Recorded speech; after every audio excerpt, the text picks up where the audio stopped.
Welcome to Samba Samba. Enjoy the video. You start by preparing the essentials. Install Android Studio and ensure SDK 30+, then add your T-Flight model into app/src/main/assets so it's packaged with the APK. Once done, add the TensorFlow Lite and any Android X ML kit dependencies in build. Gradle so runtime APIs are available. Make sure to enable nnappy and configure the Gradle plugin to handle model binding. This saves boilerplate later. You're now ready to implement a model loader and inference entry point in your app. You implement inference by building a model loader that creates a TensorFlow Lite interpreter with appropriate options. Use nnappy or GPU delegates for speed.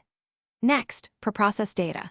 Resize images to model input size, normalize pixel values, and convert to a byte buffer or tensor image.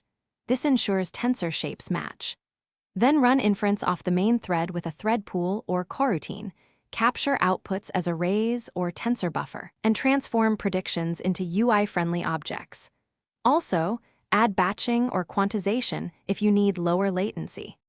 You finish by integrating results into the UI, display labels, confidence scores, and inference time so users understand outputs. Once done, optimize performance with quantized models, GPU or nnappy delegates, or by reducing input resolution. This improves responsiveness. If things go wrong, first check tensor shapes, data byte order, and whether input normalization matches the model training. Mismatches cause garbage outputs.